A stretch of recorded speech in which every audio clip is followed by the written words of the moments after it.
There are two creation stories in Genesis. Most people don't know that.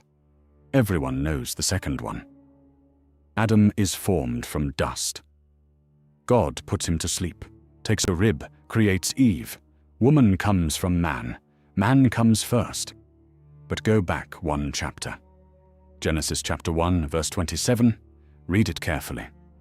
So God created mankind in his own image. In the image of God he created them, male and female he created them. Both at the same time, from the same material, equal. Then Genesis chapter 2 completely restarts the story. Different order, different method. Adam first, then Eve from his rib, subordinate, secondary, derivative. Two completely different creation accounts, in the same book, back to back. Scholars have known this for centuries. The explanation most churches offer is that chapter 1 is a summary, and chapter 2 is the detailed version, that they are the same story told twice at different levels of zoom. But there is another explanation, one that was accepted by Jewish scholars, mystics, and theologians for over 1,000 years. One that appears in the Talmud, in the Midrash, in Kabbalistic texts, in medieval manuscripts that survived despite serious efforts to suppress them. The woman in Genesis chapter 1 was not Eve. She was someone else. She was created equal to Adam, from the same dust, at the same moment. She refused to be subordinate. She left. She was erased. And what replaced her in the official text was a docile woman, built from a man's rib, permanently positioned below him. Her name was Lilith, and the story of what happened to her, what she became, what they said she did, why 3,000 years of religious authority worked so hard to keep her out of the canonical text, is one of the most revealing stories in the entire history of Western religion. Because Lilith was not deleted because she was evil. She was deleted because she was equal.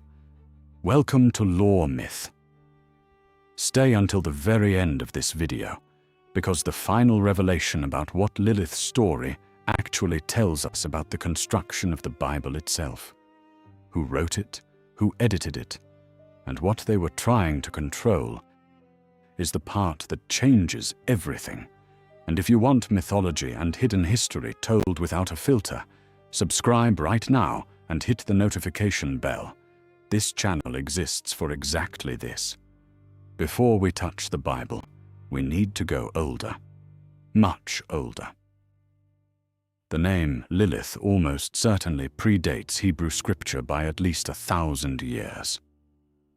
The root of the name comes from the Sumerian word lilu, or lilitu, a class of storm demons, wind spirits, creatures of the night air that swept through the ancient Near East carrying disease, stealing infants, tormenting sleeping men with erotic dreams. The Sumerian Gilgamesh epic, one of the oldest written stories in human history, written at least 1,000 years before Genesis was compiled, contains a reference to a creature called the Kisikil-lil-laka, a spirit that dwells in a sacred tree and is eventually driven out by Gilgamesh himself. Some scholars translate this as a Lilith figure. Others dispute it. But the linguistic connection between Lilith and the Mesopotamian spirit world is broadly accepted. In ancient Babylonian magical texts, the lilitu were feared above almost all other supernatural entities. They specifically targeted 3 groups: pregnant women, newborn infants, and sleeping men. Protective amulets against lilitu have been found across archaeological sites in Iraq and Syria, dating back 4,000 years. The fear of these spirits was not fringe belief. It was mainstream protective practice for ordinary households. When the Hebrew people spent 70 years in Babylonian captivity between 597 and 538 BCE, they absorbed enormous amounts of Babylonian culture, theology, and mythology. Scholars today broadly accept that the Babylonian captivity was the single most transformative period in the formation of what we now know as the Hebrew Bible. The Torah was substantially compiled, edited, and codified during and immediately after this period. The lilitu came with the exile. The Hebrew word Lilith appears exactly once in the canonical Old Testament, Isaiah 34:14, describing the desolation of Edom after God's judgment. There shall the night creature rest there, and find for herself a place of rest. The Hebrew word translated as night creature or screech owl, depending on your translation, is Lilith. Jerome's Vulgate, the Latin Bible that became the Catholic standard, translated it as Lamia, a child-devouring monster from Greek mythology. Martin Luther's German Bible translated it as kobold, a goblin. Every translator made a different choice because every translator was looking at a word that clearly referred to something demonic and dangerous, but that the canonical text had deliberately kept vague. That deliberate vagueness is itself evidence of something being managed. Because by the time Isaiah was written, around the 8th century BCE, Lilith, as a specific named entity with a specific backstory, was already circulating in Jewish oral tradition. The one canonical mention is brief, oblique, almost dismissive, as if the text knows she exists but is trying not to give her too much space. The full Lilith story didn't make it into the Bible, but it survived anyway. The most complete version of the Lilith mythology comes from a text called the Alphabet of Ben Sira. Ben Sira, also known as Sirach, was a Jewish sage who lived around 200 BCE in Jerusalem. The canonical book of Sirach, accepted in Catholic and Orthodox Bibles but excluded from Protestant ones, is attributed to him. The Alphabet of Ben Sira is something different, a medieval compilation, probably written between the 7th and 10th centuries CE, attributed to Ben Sira, but almost certainly not actually written by him. It is a collection of proverbs, stories, and commentary, written in a deliberately provocative style that some scholars describe as satirical, almost subversive. And buried inside it is the story that fills the gap between Genesis chapter 1 and Genesis chapter 2. Here is what it says. After God created Adam, he saw that Adam was alone and was not thriving. So God created a companion for Adam from the same earth, the same dust, the same material. Her name was Lilith. From the first day, there was conflict. Adam wanted Lilith to lie beneath him during intercourse. Lilith refused. Her argument was precise and theological. They had been made from the same material at the same time by the same God. She was not inferior. She was not subordinate. She owed Adam nothing. He did not equally owe her. Adam disagreed. Lilith did not argue further. She spoke the name of God. The true, ineffable name, the Tetragrammaton, the name so sacred that observant Jews to this day say Adonai instead of attempting to pronounce it. And she used it as a spell. She flew out of the Garden of Eden and went to the wilderness near the Red Sea. God sent 3 angels after her, Senyoi, Sansonoi, and Semangeloth. Their names appear on Jewish protective amulets for centuries afterward. Their names written on the amulet of a newborn was believed to protect the child from Lilith's revenge. The 3 angels found Lilith by the Red Sea. They delivered God's ultimatum, return to Adam, or every day 100 of your children will die. Lilith refused. She would not go back, not to subordination, not to a garden where she was expected to be less than what God had made her. She accepted the punishment, and she made a counter-declaration. She would take her revenge on human infants. Newborns were her targets. male children for the first 8 days of life, female children for the first 20 days. Which is why, the text says, Jewish tradition placed protective amulets in birthing rooms and over cradles. The angels returned to report her refusal. God, according to the Alphabet of Ben Sira, did not force her back. Instead, he made Eve, from Adam's rib, subordinate by design, built from him rather than alongside him. The second attempt at a companion for Adam was engineered specifically to be what Lilith refused to become. Think about what that narrative structure means. Eve is not the original design. Eve is the compromise. Eve is what happened when the first woman said no. Now here is where the Alphabet of Ben Sira becomes genuinely dangerous from a theological standpoint, and why serious religious authorities across Jewish, Christian, and Islamic traditions have treated it with deep suspicion. If Lilith was created by God, from the same material as Adam, with the same divine breath, and if her only crime was refusing to accept a subordinate position, then the story of her punishment and erasure is not a story about a demon. It is a story about what happens to women who claim equality. The demonization came later. It was gradual, thorough, and deliberate. By the medieval period, Lilith had accumulated an entire biography of evil. She was the serpent in the garden. Not Satan, not a random snake, but Lilith herself in transformed shape, returning to corrupt the woman who had replaced her. She was the queen of demons, consort of Samael, the fallen angel. She was a succubus who visited men in their sleep and stole their semen to create demon children, a theological explanation for wet dreams that doubled as a warning about the danger of ungoverned female sexuality. She was the first witch, the mother of all monsters, the woman at the beginning of evil. And with each addition to her mythology, the original offense, demanding equality, got buried deeper. But it never fully disappeared. The Jewish mystical tradition, Kabbalah, treated Lilith with far more complexity than the demonological literature.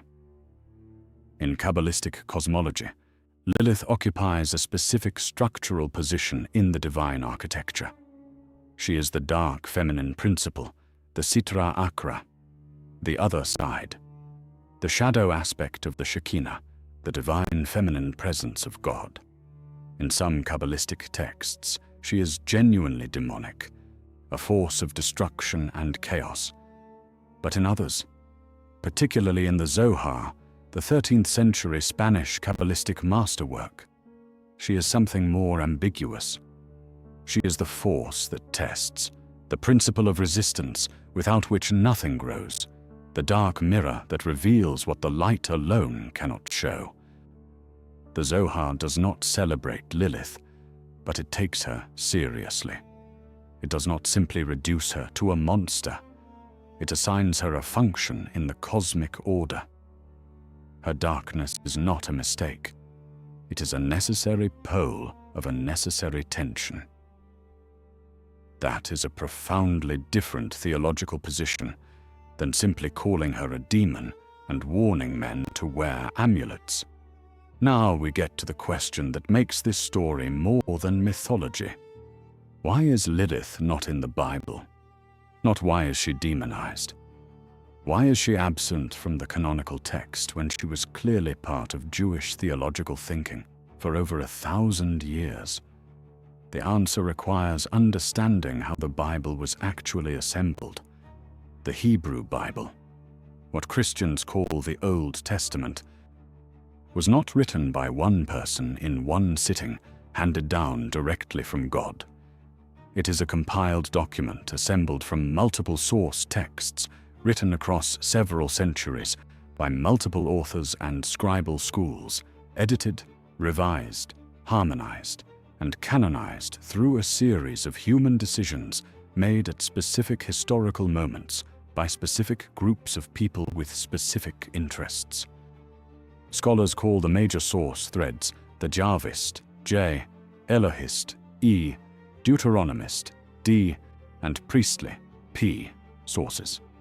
The documentary hypothesis, first systematically articulated by Julius Wellhausen in 1878, but based on observations that go back to the 17th century. Genesis chapter 1. The creation account, where male and female are created simultaneously and equally, is attributed to the priestly source written during or after the Babylonian exile, around the 6th to 5th century BCE. Genesis chapter 2. The rib, Eve, the subordinate creation, is attributed to the Jahwist source, one of the oldest threads in the text, possibly as early as the 10th century BCE. The editors who combined these two sources into a single narrative either did not notice or did not care that they described two completely different creation events, or, and this is the reading that the Lilith tradition suggests, they noticed completely, and the tension between the two accounts was deliberate. The first account was included because it was too well established to remove, but the second account was positioned immediately after to overwrite it in the reader's imagination. You read chapter 1, male and female created equal. Then immediately chapter 2. Actually, here's how it really went. Adam first, Eve from his rib, subordinate. The first account becomes the forgotten preamble. The second becomes the story everyone knows. Whoever or whatever existed in the gap. The woman of the first account was not given a name, not given a story, not given any presence in the canonical text. She was edited into silence. The priestly authors who wrote Genesis chapter 1 were writing during the Babylonian exile, heavily influenced by Mesopotamian creation mythology, including the Enuma Elish, the Babylonian creation epic, and almost certainly the lilitu spirit tradition. They may have included Lilith explicitly in earlier versions of their text. What we have now is a version that has been filtered through centuries of editorial decisions made by people who were, without exception, male religious authorities operating in a patriarchal social structure with a direct institutional interest in maintaining female subordination as divinely ordained. That is not a conspiracy theory. That is the documented history of canonical biblical formation. The texts that preserved Lilith, the Talmudic passages, the Midrashic collections, the Alphabet of Ben Sira, the Kabbalistic literature, survived in the margins, in the commentary tradition, in the mystical underground of Jewish scholarship rather than the mainstream institutional core. They survived because Jewish intellectual culture had a deep and genuine commitment to preserving even the texts and traditions that mainstream authority found uncomfortable. The Talmud contains minority opinions specifically because the rabbis believed that even the rejected view might someday be needed. Even the heretical, the inconvenient, the dangerous. Preserved, labeled, marked as non-canonical. But preserved.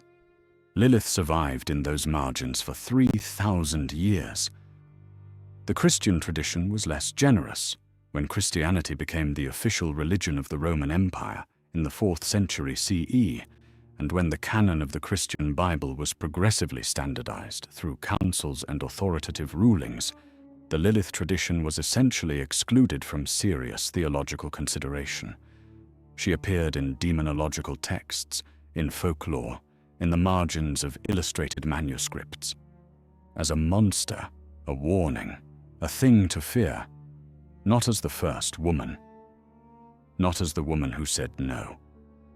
That reading was too dangerous to preserve in a tradition that was simultaneously encoding female subordination directly into its institutional structure, barring women from priesthood, from theological authority, from the same access to the divine that men had.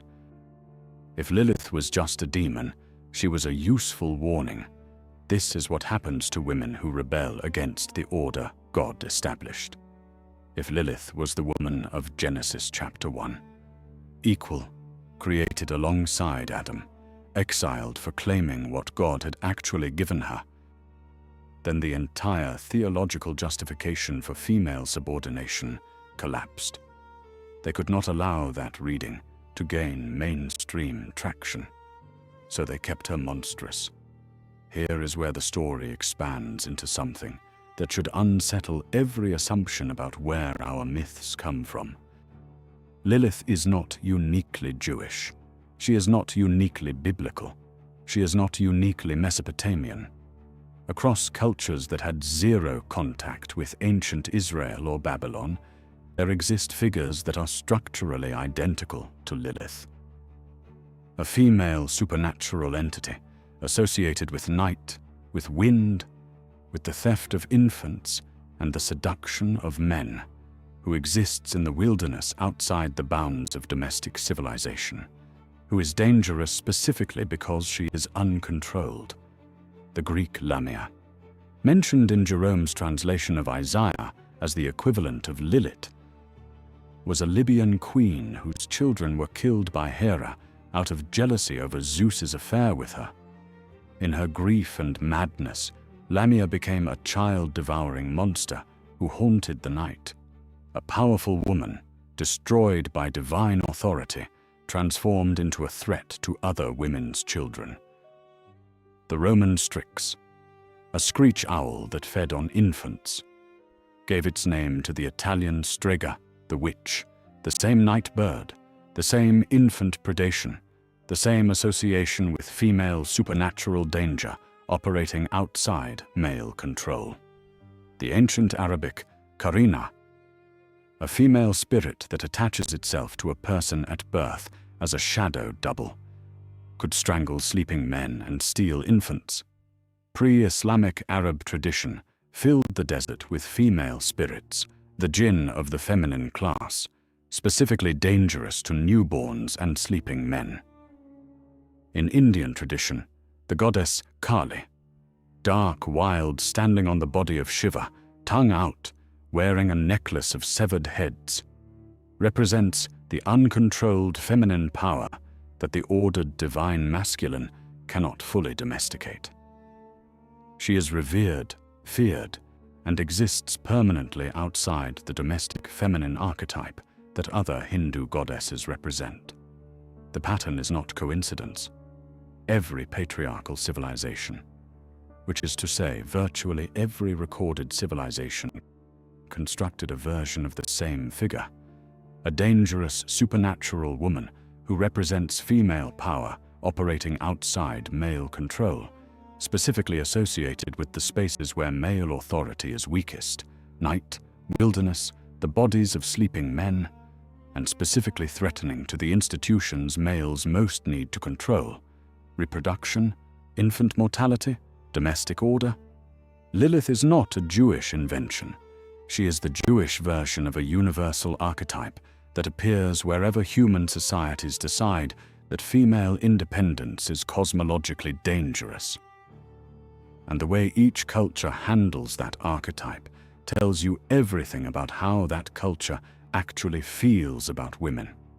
The Mesopotamians built protective amulets and tried to keep her away. Practical fear, no theology. The Greeks turned her into a tragedy, a mother destroyed by divine jealousy, not by her own choice. The Kabbalists gave her a function in the cosmic order and took her seriously as a theological principle. The mainstream Christian and post-Talmudic Jewish traditions made her pure evil. The mother of demons, the original rebel, the one who chose wrong and paid eternally. The Christian tradition went furthest of all. They merged her with the Serpent of Genesis and made her personally responsible for the fall of man.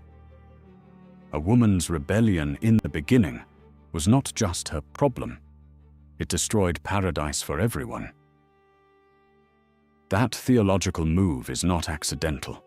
It is precision targeting. Every woman who questioned religious authority, Every woman who refused subordination, every woman who claimed theological or intellectual equality could be measured against Lilith and found to be following in her footsteps, towards the same end. The demonization of Lilith is not ancient superstition that evolved into folklore. It is a theological instrument, deliberately maintained, that served a specific social and institutional function for thousands of years. Here is the plot twist that makes this story genuinely current rather than historical. Lilith is back, not literally, but as a cultural force, as a symbolic figure, as a reclaimed archetype. Lilith has undergone a renaissance over the past 50 years that would have been unimaginable to the medieval rabbis who catalogued her crimes, or the Inquisition-era witch hunters who listed her as the Queen of Witches. In 1972, a group of American Jewish feminists launched a magazine called Lilith, an explicitly feminist Jewish publication that took her name as an act of reclamation. The premise was precise. Lilith was punished not for evil, but for equality. Her story is not a cautionary tale about female rebellion.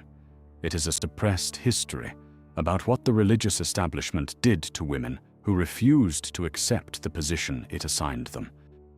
In wider popular culture, Lilith became a touchstone for feminist spirituality, for Wicca and modern paganism, for any tradition that sought to recover what it saw as the suppressed feminine dimension of Western religion. She appeared in literature. George MacDonald's Lilith in 1895 was the first serious fictional rehabilitation. Then C.S. Lewis placed her in the ancestry of the White Witch in Narnia. Then she became a fixture in fantasy literature, in graphic novels, in television. Supernatural chilling adventures of Sabrina, Penny Dreadful. Each version slightly different, but all drawing from the same deep well. In 2021, a Netflix series called Lucifer gave her a sympathetic portrayal as the mother of humanity's independent spirit. In 2023, a major role in the video game Diablo 4 cast her as the most complex villain in the franchise's history. Not evil for evil's sake, but a figure with a genuine theological argument about human freedom that the game takes seriously enough to let her make it. The Lilith who is being reclaimed in popular culture is not the demon mother of medieval demonology.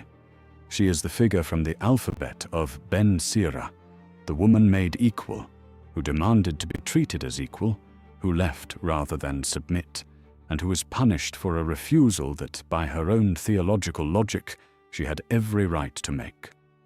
That figure resonates in 2026 in ways that the rabbis of the 7th century could not have predicted, because the social conditions that made her suppression necessary, absolute, unquestioned, religiously enforced female subordination, have changed dramatically enough that her story reads differently now.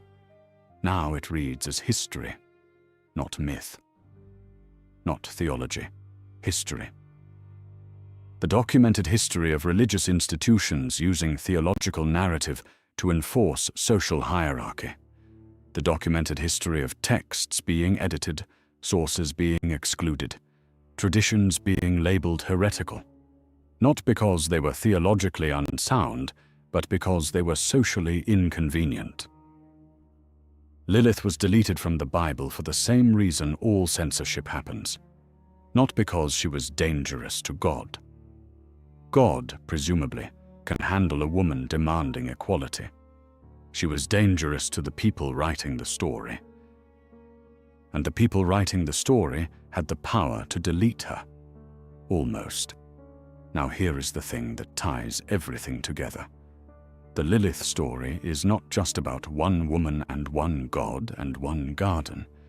It is about the construction of belief itself. Every religious text, every canonical scripture, every story a civilization tells about its origins, all of it was written, edited, compiled and transmitted by human beings operating inside specific social structures with specific interests. That does not automatically mean the texts are false. It does not automatically mean the theology is worthless. But it means that every text is also a document of human choices, and human choices are never neutral. What was included tells you what the people with editorial power wanted to preserve. What was excluded tells you what they wanted to suppress. Lilith's absence from the canonical Bible, combined with her vivid presence in the marginalia, the Talmud, the Midrash, the mystical texts, the demonological literature, is a perfect case study in how censorship works. You cannot always erase a story completely, especially not a story that answers a question the official text leaves conspicuously unanswered. Why are there two creation accounts in Genesis? The official answer: they are the same story at different levels of detail. The unofficial answer: preserved in 3,000 years of commentary, because the first account told a story that the second account was written to replace, and the person at the center of that replacement is Lilith. She asks the oldest question in religious history: if God made us equal, who decided we weren't? She does not ask it quietly. She does not ask it submissively. She speaks the name of God. She lifts herself off the ground, and she leaves, not toward evil, towards the wilderness, towards the outside of the controlled, mapped, theologically managed space called the garden. The garden where everything was provided, where everything was ordered, where the man was head and the woman was rib. She chose the wilderness over the garden, and for that, she became the most dangerous woman in the history of Western religion. Not because of what she did in the wilderness, because of what she refused to do in the garden. Think about that. Sit with it. The entire apparatus of demonization. The demon children, the infant stealing, the succubus mythology, the queen of hell, the mother of monsters. All of it was constructed around a woman whose original crime was saying, "I will not lie beneath you. We are equal. God made us the same." That was the unforgivable act. That is what 3,000 years of religious authority worked to make sure no one remembered without also remembering the punishment. And it almost worked. But here she is, in 2026, on a YouTube channel, still talking. Every culture has a Lilith, a figure that the official story needs to keep monstrous because what she actually represents, if you look clearly at it, without the demonology in the way, is a legitimate challenge to the way power is arranged. The Aztecs had their versions. The Vikings had theirs. Ancient Egypt had Nephthys, the forgotten sister, the dark twin who stood opposite Isis at every ritual and whose function required her to remain permanently in Isis's shadow. Every mythology, every religion, every civilization that has ever put its origin story into writing has also, in the process of writing that story, decided who gets to be the hero and who gets to be the monster. Lilith was assigned the monster, but her original crime was simply being the first person in the Bible to read the fine print and object to the terms. She was made equal. She claimed equality. She was punished for claiming what she was given. And then the story was rewritten so that the woman who replaced her would not know that was possible. Before this video ends, 3 things. First, hit the like button right now. This kind of research, going back to primary sources, reading the actual Alphabet of Ben Sira, tracing Lilith from Sumerian lilitu through Kabbalistic cosmology to 21st century pop culture, takes real time and real effort. Every like tells YouTube this deserves to be seen. It changes who gets to watch this, Second, subscribe to Lore Myth and turn on all notifications. I mean this genuinely. If you watch this entire video, 55 minutes on a woman who was deleted from a 2,000-year-old book, and why? You are the exact person this channel exists for. You think slowly and carefully about things most people scroll past. You belong here. Stay. Third, comment below with this question, and I will read every answer. Was Lilith right? Not was she good? Not do you agree with everything she did? But was she right in her original argument, in that first moment in the garden, before any of the mythology was built around her, when she said, "We were made the same, and I will not pretend otherwise"? Your answer tells me exactly what to cover next. Until next time. The stories that scare people enough to delete them are always the ones most worth telling.